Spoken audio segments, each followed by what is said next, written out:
Hi, Dan Schaefer here, Democratic candidate running for the Missouri House of Representatives, District 97. District 97 is in Jefferson County, right up against the St. Louis County line. So today, what I want to do is talk about school choice. School choice has become a rallying cry for many parents who feel that the traditional public school system is no longer meeting their needs.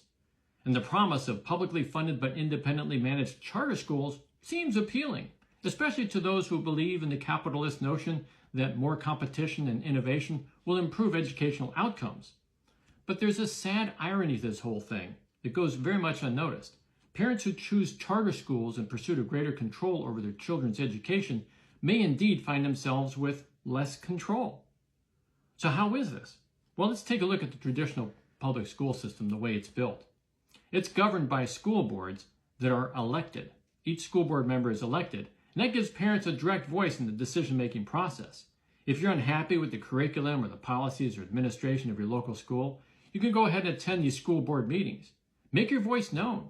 You can vote in school board elections. And if you're really unhappy or if you're really motivated, you can run for a school board seat yourself. Folks, it doesn't get any more democratic than this. This democratic process ensures that each member of the community has a voice in how schools are run, provides a level of accountability and transparency central to public education. Now, contrast that with charter schools that operate under a different governance model.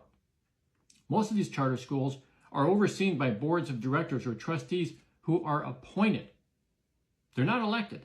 They are appointed. They're not elected by you. They are appointed by the charter's founding organization or management company, and they are going to prioritize the school's operational goals over parental input. This structure inherently limits parents' influence over critical decisions, from curriculum choices to disciplinary policy. So the question then becomes, what is a parent going to do if they're not happy with their local charter school? Well, according to the tenets of school choice, they would take their kid out of that school and put them into a different school, right? That's school choice in action. Now, the problem is that when your child is sent to a different school, he or she is going to face an entirely different curriculum. Why is that? Well, because each charter school operates under its own contract or charter. That's why they call it a charter school. And that being the case, your child may be way ahead in some subjects or perhaps way behind in other subjects. And in either case, this puts a lot of stress on the child, disrupts their education, causing stress and harm. And my question to you then is, do we really need to have this capitalist notion of school choice to play out at the expense of our children's education? To me, the irony is clear.